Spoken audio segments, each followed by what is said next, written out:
ಸಾಯಿರಾಮ್. ಗಂಡ ಹೆಂಡತಿ ಇಬ್ಬರು ಆರೋಗ್ಯವಾಗಿದ್ದಾರೆ, ಚೆನ್ನಾಗಿದ್ದಾರೆ, ರೂಪವಂತರು, ಗುಣವಂತರು, ಉದ್ಯೋಗದಲ್ಲಿದ್ದಾರೆ. ಆದರೆ ಅವ್ರಿಗೆ ಮಕ್ಕಳೇ ಆಗ್ತಿಲ್ಲ. ಗಂಡ ಹೆಂಡತಿ ಎಲ್ಲ ಚೆನ್ನಾಗಿದ್ದಾರೆ, ಅವ್ರಿಗೆ ಆಗಾಗ ಅಬಾರ್ಷನ್ ಆಗ್ತಿರ್ತದೆ, ಗರ್ಭಪಾತ ಆಗ್ತಿರ್ತದೆ. ಕೆಲವರಿಗೆ ಗಂಡ ಹೆಂಡತಿ ಚೆನ್ನಾಗಿದ್ದಾರೆ, ಆದರೆ ಉಡೋ ಮಗುಗೆ ಕತ್ತು ಸರಿ ಇಲ್ಲ, ಕಣ್ಣು ಸರಿ ಇಲ್ಲ, ಮೂಗು ಸರಿ ಇಲ್ಲ, ಕೈ ಸರಿ ಇಲ್ಲ, ಬಾಯಿ ಸರಿ ಇರೋದಿಲ್ಲ, ಅಂಗಗಳಲ್ಲಿ ನ್ಯೂನತೆ ಇರ್ತದೆ. ಐ ಮಾಡಿಸಿದ್ದಾರೆ, ಗರ್ಭ ನಿಲ್ತಾ ಇಲ್ಲ. IVF ಕೂಡ ಮಾಡಿಸಿದ್ದಾರೆ, ಗರ್ಭ ನಿಲ್ತಾ ಇಲ್ಲ, ಸಂತಾನ ಆಗ್ತಿಲ್ಲ. ಅಲ್ಲಿಗೆ ಅರ್ಥ, ಈಗಿನ ಮಾಡರ್ನ್ ಸೈನ್ಸ್ಗೂ ಮೀರಿದಂಥ ಒಂದು ವಿಶೇಷವಾದಂಥ ಒಂದು ಶಕ್ತಿ ಇದೆ, ಅದೇ ಗುರುಶಕ್ತಿ. ಯಾರೋ ಹೆಂಗಸಲ್ಲಾಗಲಿ ಗಂಡಸಲ್ಲಾಗಲಿ ಗುರುಶಾಪ ಇದ್ದರೆ ಸಂತಾನ ದೋಷ ಇರ್ತದೆ. ಹೆಂಗಸಲೂ ಇಲ್ಲ, ಗಂಡಸಲೂ ಇಲ್ಲ, ಅವ್ರ ಗೋತ್ರದಲ್ಲಿದ್ದಾಗ ಗುರುಶಾಪ, ವಂಶಾಭಿವೃದ್ಧಿ ಆಗುವಂಥ ಸಂತಾನ ಆಗೋದಿಲ್ಲ. ಹಾಗಾದರೆ ಮಕ್ಕಳೇ ಇಲ್ಲ ಅಂತೇಳಿ ಕೋಟ್ಯಾಂತರ ಜನರು ನರಳುತ್ತಿದ್ದಾರೆ.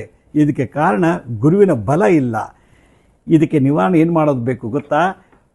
ಬನ್ನಿ, ಡಿಸೆಂಬರ್ 4ನೇ ತಾರೀಕು ದತ್ತಾತ್ರೇಯರು ಹುಟ್ಟಿದ ದಿನ, ಗುರುವಾರ, ಕೃತಿಕಾ ನಕ್ಷತ್ರದಲ್ಲಿ ದತ್ತಾತ್ರೇಯ ಜಯಂತಿ ನಡೀತಾ ಇದೆ.